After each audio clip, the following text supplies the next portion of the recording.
Hi, I'm Jessica Bayhall with Great Rivers Regional System for Addiction Care, and we are continuing our This Is My Story series. And tonight we have someone by the name of Jessica, who is going to be sharing her story. It's not me.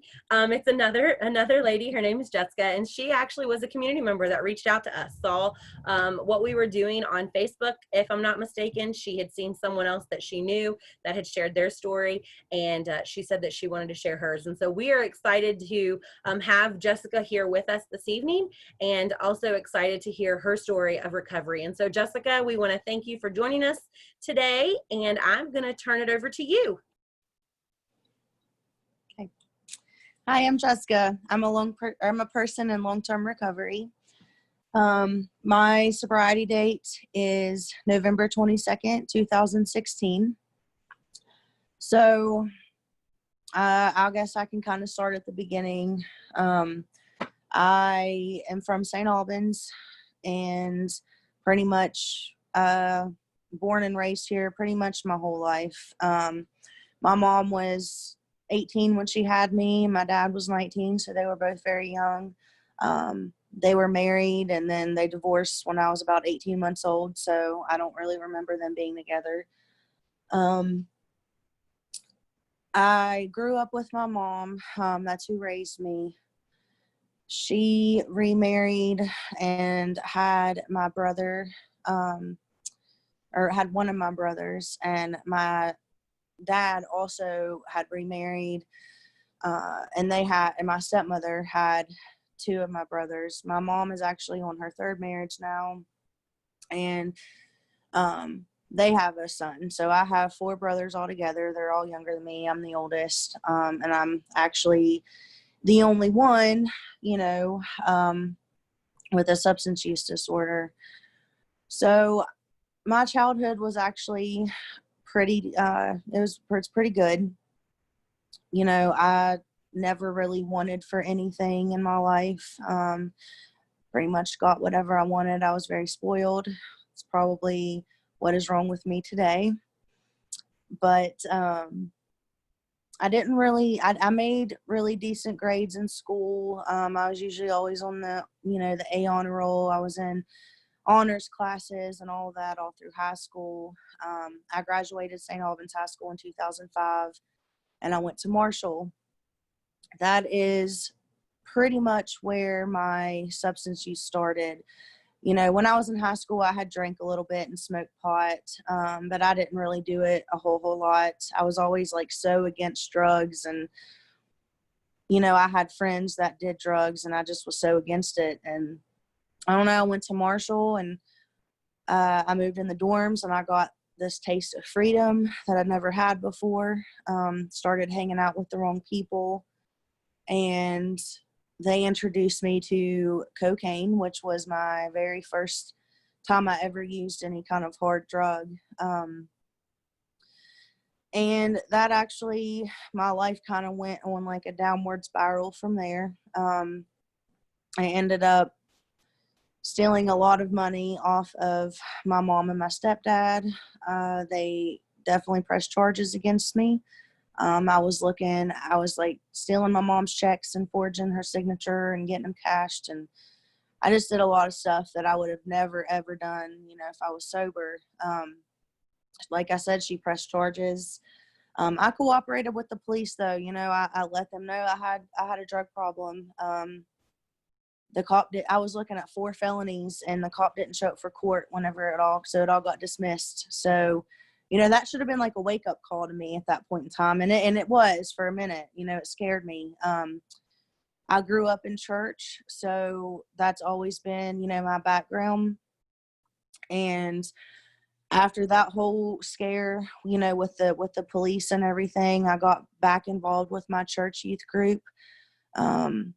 And I quit doing drugs. I guess at that time, I didn't think I had a problem because I just stopped doing it on my own, and got back involved with my church youth group and went on a missions trip to Guatemala when I was 21. And I was just so on fire for God at that point in my life.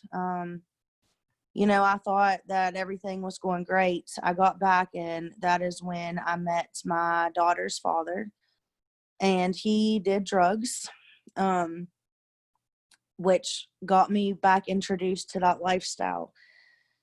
That is when I first started doing like pills like Xanax and, pain pills and stuff like that. About 3 or 4 months into our relationship, I found out I was pregnant. I quit doing everything when I was pregnant, and I even quit smoking cigarettes. And, I had a pretty good, pregnancy. We were staying with his parents, and there was not room enough for all of us. We ended up getting our own place, and I had Addison, which is my daughter.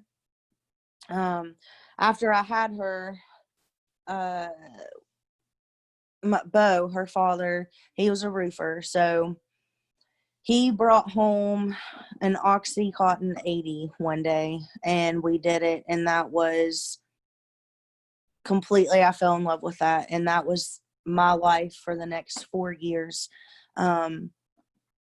Trying to raise a kid, we ended up losing our house and had to move back in with his parents. So it was a 1-bedroom place, and his parents were there, me and him were there with our baby. His sister stayed sometimes too. It was chaos, complete chaos, and I was so wrapped up in in that drug world that I didn't care. At the time when our daughter was 2, my mom went and got a grandparents, like did a petition or something and got grandparents' rights, and ended up taking Addison from us. And that right there should have been enough to been like, hey, Jessica, it's time to get your life together. Your daughter's gone now. And it wasn't enough. I was so out there, and I was so sick, and I don't know. I don't want to say that I didn't care. I did care, but I also knew, like, she's better off. I can't take care of her, because at that point in time, his parents had kicked us out, so we were basically homeless. And we ended up signing temporary guardianship over to my mom and my dad. Like I said, they were divorced, but they had joint guardianship, so she would go back and forth between my mom and my dad, my stepmom, and she was being taken care of, and I knew that. And for some reason, I thought, her dad was the love of my life. I thought, we were going to be together forever, and, just all this fairy tale crap. And our relationship was so toxic. He was very physically, verbally, mentally, emotionally abusive towards me. And I stayed with him for 4 long years and it was the drugs that, that's all I knew. And that's all that I cared about at that time. I was just very, very sick. He actually ended up leaving me. And from then I kind of traded my addiction to alcohol. That lasted for a few months, and then finally, the summer of 2012, my mom got a mental hygiene warrant on me. They put me in River Park Hospital for 21 days. That was I kind of like detoxed there, and kind of had like my first taste of, I don't really want to say recovery, but they talked about the 12 steps and stuff like that. So that was kind of my first taste of like groups, recovery groups and everything. I got out of River Park and ended up moving in with a girl who I had met at River Park. So she was it was just it was a bad thing. First night I got out, we were already drinking. So really it didn't help much. The next few months, that's all we did every single night was drink. We would go to bars, just do whatever.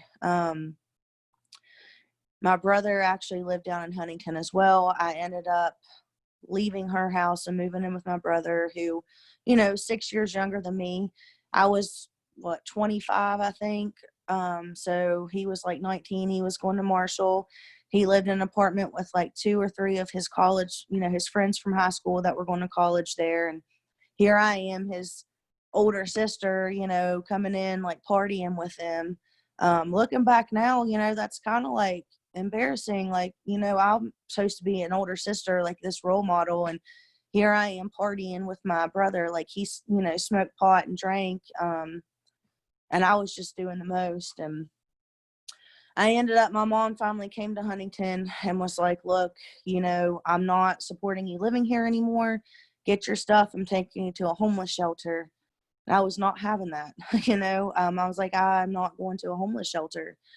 So I had a whole bottle of trazodone because, you know, I was prescribed all kinds of medicine back then.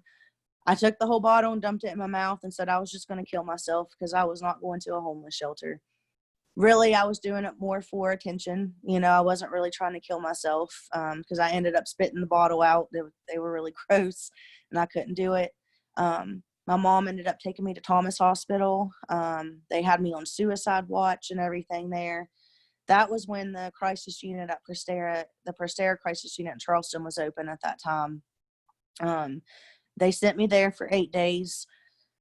It ended up doing a referral to the Renaissance program in Huntington, which was a long-term place for women and children.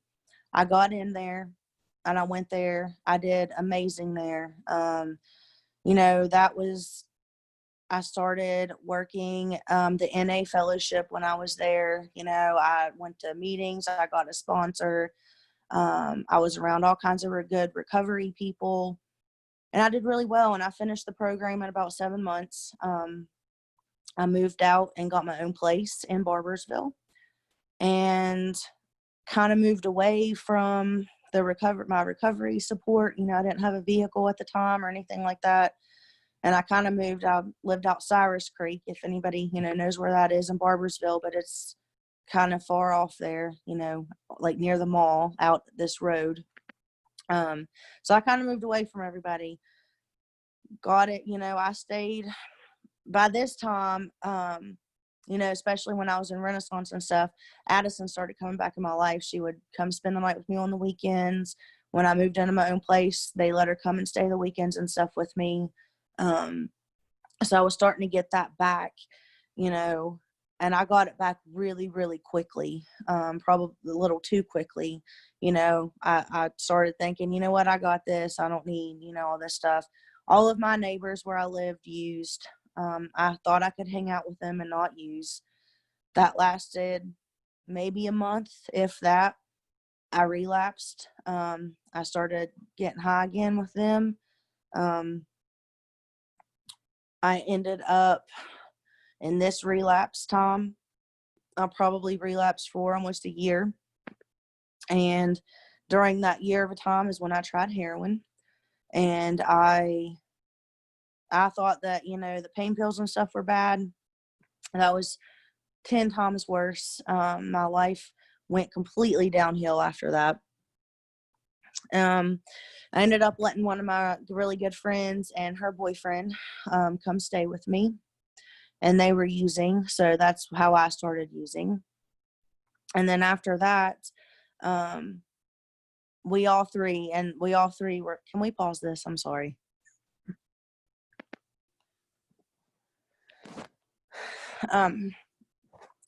So we all three, you know, we had all three been in the rooms before. You know, when I say rooms, like recovery, 12-step fellowship. We all three decided we were going to go back to rehab and get help again. And we actually all did. We kind of went around the same time within like weeks of each other.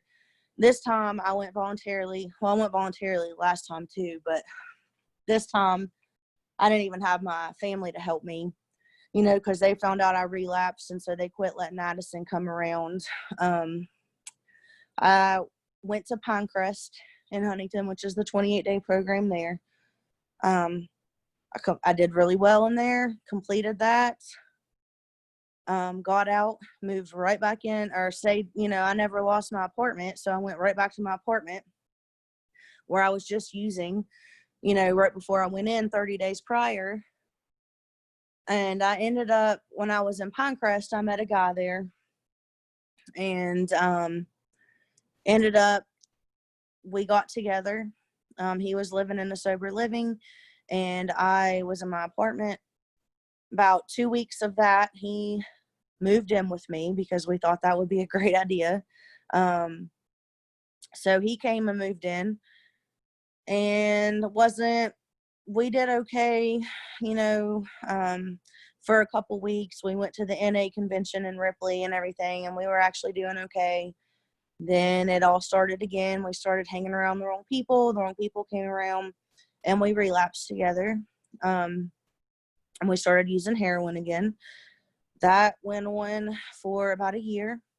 Then I thought I found the cure-all and got on Suboxone because, you know, that's better than sticking a needle in my arm, which it is. But I was still doing other stuff on top of the Suboxone. So I did go and get in a Suboxone program. I got kicked out of 3 Suboxone programs because I could not stay clean. On top of the Suboxone, like I was still, you know, peeing dirty for other things. And so then I started having to go to cash doctors, and that, you know, that's a lot of money. But we were getting money he was getting money off his grandparents every single day. Like we manipulated them so much and, you know, caused so much harm and put them through a lot, to get what we needed every single day. So at that time, we were both taking Suboxone because I was, you know, obviously sharing my Suboxone with him. He was getting prescribed fentanyl patches and Oxycontin. And so he would get his prescription, you know, every month. And we would do that, and it would be gone within like 2 or 3 days. And then we would start the Suboxone back up. And that was just our cycle. We were smoking crack cocaine too, every single day, and smoking pot every single day. So really, I was changing nothing in my life. It got to the point where I was just I was miserable. I did not want to live anymore. I didn't want to do anything. I was dead inside, and I didn't care if I lived or died. I was just broken. I was broken spiritually, you know, mentally, just completely broken. And I still had friends, you know, in recovery. Didn't really talk to them very much, obviously, because I wasn't living clean. You know, I wasn't living my life right. They didn't want to be around me. So I did reach out to a really good friend of mine who I met in the Renaissance program, and we became super close. She stayed clean though, and I did not. I reached out to her and was like, look, like I can't do this anymore, and I need help. I don't know, you know, I need to do something. And she was like, well, you know, my friend is actually about to open up a recovery point in Charleston for women. And I was like, yeah, I read it because I'd read about that on Facebook. I just didn't know when they were opening. But they were opening like super soon. And this was back in 2016. So she gave me Rachel Thaxton's phone number. And I called Rachel, and she, you know, got me in touch with the intake person at the time, which was Beth. And she was like, okay, if you can be here on November 21st, you have a bed. And I want you to call me every week. Because it was like still 3 or 4 weeks out. And it was November 21st, 2016 is whenever they wanted me to come. So, you know, of course, I tell my mom and everybody, but they were so used to me, you know, going in and out of treatment and rehabs, you know, and they're pretty much like, well, I'll believe it when I see it, you know, because it was still 3 weeks away. I wasn't even sure if I was going to make it, you know what I mean? Like even actually go. And I just still kept getting that relationship I was in was so toxic. You know, all we both cared about was getting high. It wasn't love anymore. If it ever was, I don't know. But of course, at the time, I thought it was. And I just thought, like, you know, we were going to be together forever. And that was the hardest thing, was having to leave him. But, you know, November 21st rolled around, and my mom came to Barboursville and picked me up. and drove me to Charleston. And I had to, I packed up my stuff and I left, my boyfriend behind. He told me he was going to go get help too, and that, we were still going to be together. We didn't like leave and break up or anything. Like, we both said we were going to go get help. And I was, dumb enough and naive enough at the time to actually believe that. Or maybe, subconsciously, I don't think I believe that, but I wanted to believe that. I guess I wanted him to get help as well. So I say my sobriety date's November 22nd because I did, use Suboxone and stuff the day that I went to Recovery Point. But I went there. I got there on November 21st, 2016. And I did not realize how hard it was going to be until, I got there. And, you start off in detox and no medicine. It's a non-medical detox. So I had to detox off Suboxone.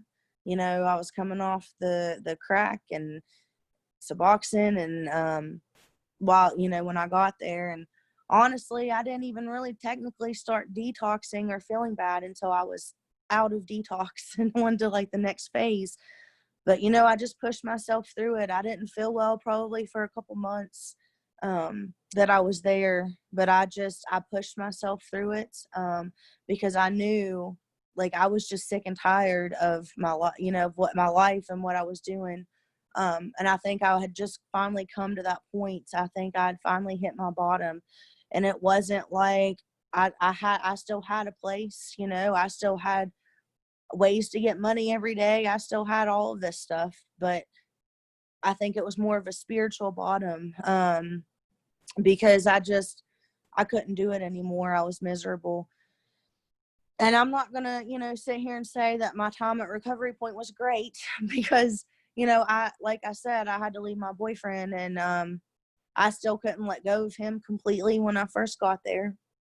I remember my first weekend out, I went to Huntington and hung out with him, and he went and bought drugs while I was with him.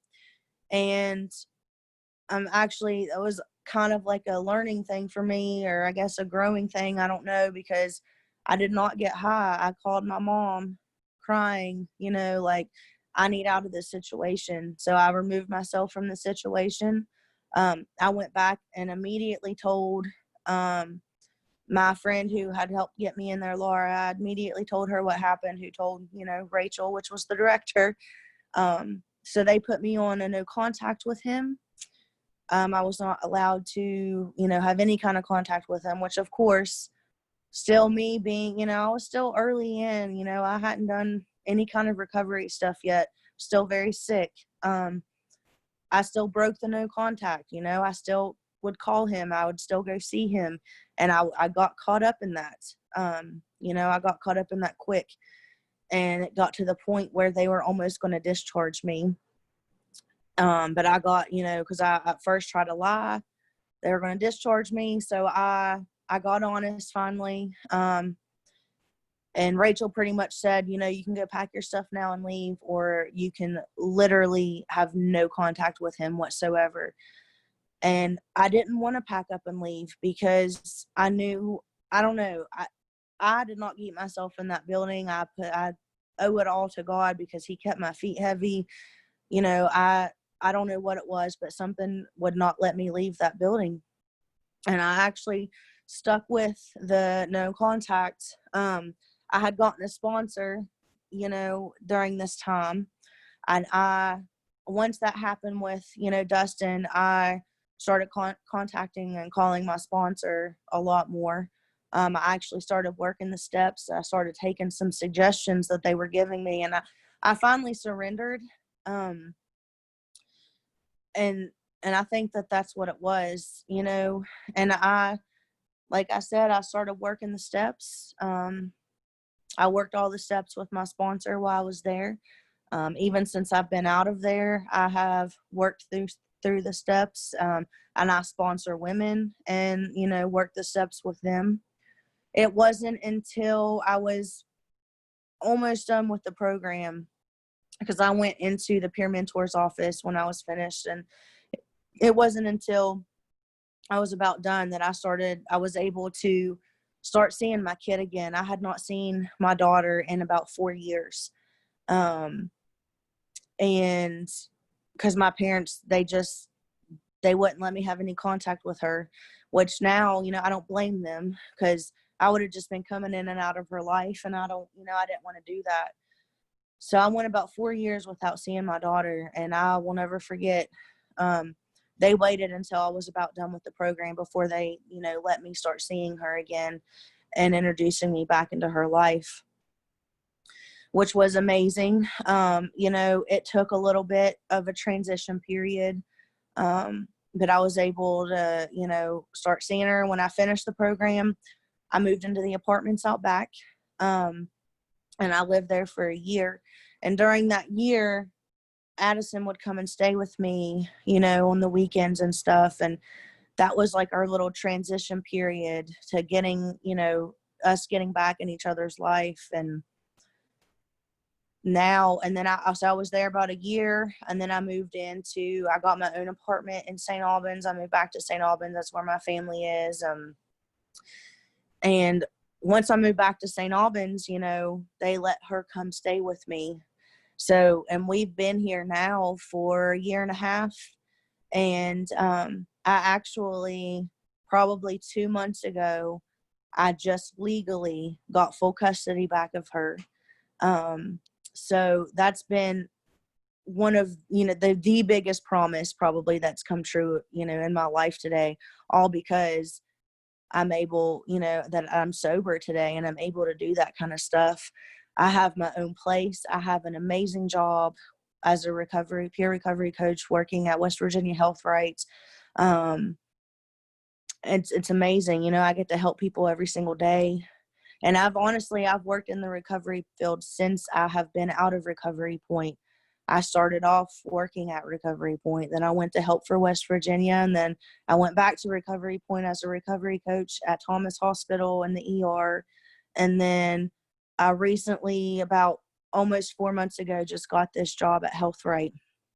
And, so I get to work with people. So every day in recovery, I get to help them. I just got to take a girl today to detox. And so, it's just amazing. And I get to watch like this light come on in other people's eyes, and, watch other people grow. And it's just so awesome. But I have my own place. I'm able to pay my own bills. I pay rent, electric, water, sewer, a cell phone bill, internet. Like, I do all of that myself. And I never was able to do that before. And so that's like a big thing for me. I got my license back after not having them for 8 years. I got my license back, and I got not a brand new car. I mean, brand new car to me, but I got a car from a dealership. I have a car payment and car insurance that I have to pay every month. And I may get ungrateful at times and be like, oh my gosh, but life is just so much sometimes, which it is. It's life. You have to deal with all of this stuff, but I don't have to drink or use over it. And that's amazing thing for me. I have this like so much freedom in my life today. And I'm genuinely happy. I'm able to be a mom. I'm able to be a friend. I'm able to be a girlfriend. I'm able to be a daughter, a sister, a niece, a granddaughter. I'm able to be all of those things today. And if it wasn't for God and the fellowship of AA and, these steps and my sponsor and everything, I wouldn't have all of this stuff. So, I have to remember, to remain grateful. I have to work at my recovery every single day.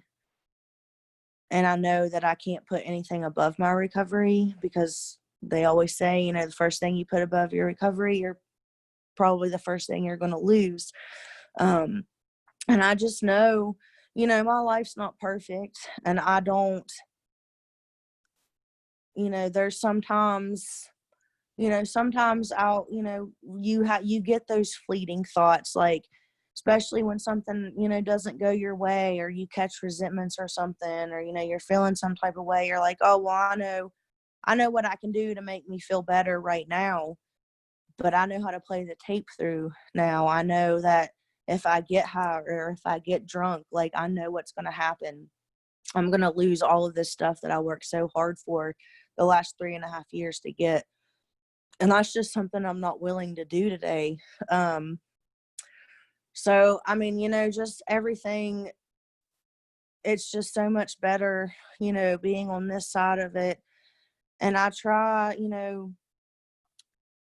to lead others by, just by being an example, of getting sober and being sober, staying sober. Like, it's just so amazing. And there's just so much, like I said, just freedom, that comes along with this. And I just said this today, like, it's wonderful not having to wake up to be a prisoner, to these drugs and alcohol.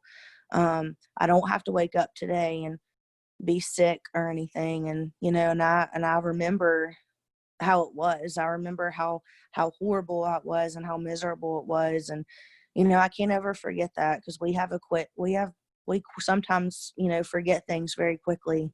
But I have to remind myself daily. And I think that that's why I like working in recovery so much. It helps hold me accountable. And that's a big thing for me, accountability. I have amazing friends in my life today. And a lot of them, they hold me accountable, and I'm very grateful for that. Because if I didn't have that, you know what I mean? Like, it just wouldn't be that great.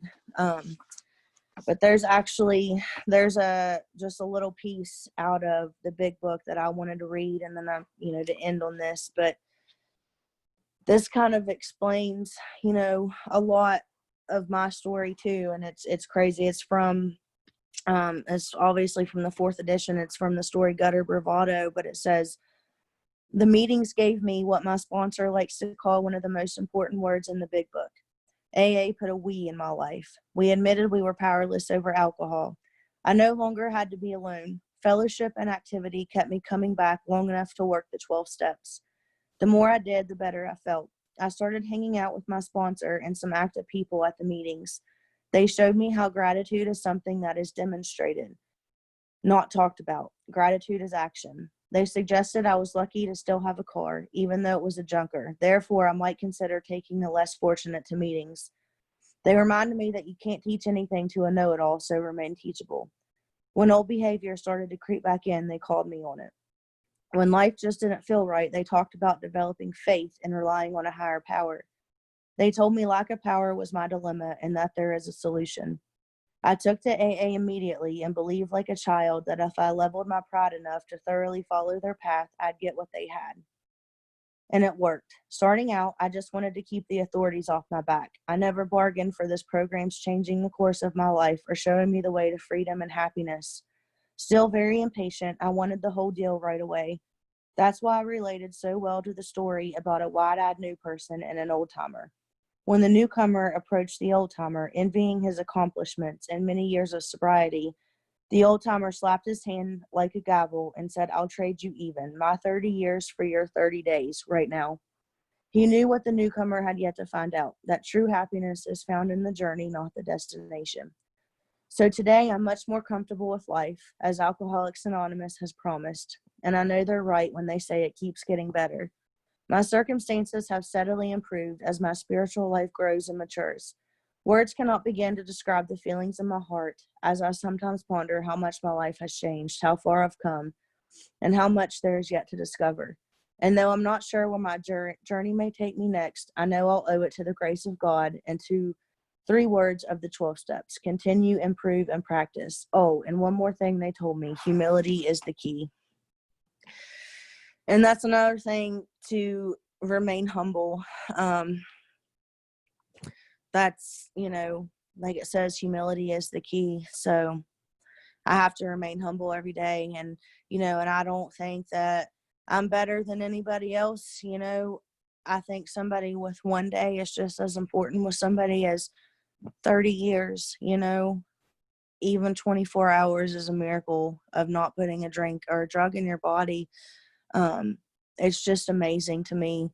how much happiness and freedom has come along in my life today. And I'm just extremely grateful. And I'm really grateful that you let me share my story. Thank you. I want to say thank you so much, Jessica, for joining us this evening and telling your story. I love what you said when you read from the big book, and it said that true happiness is found in the journey. I think a lot of times taking that first step to get on that journey is probably very hard, but the fact that you can Yeah. find happiness in that is so amazing. And so I want to thank you so much for sharing your story, for being so honest and honestly just giving so much hope. I love the fact that you've got your daughter back. That is amazing. Thank That is just so awesome. I'm sure she's happy to have her mom back too. So, you.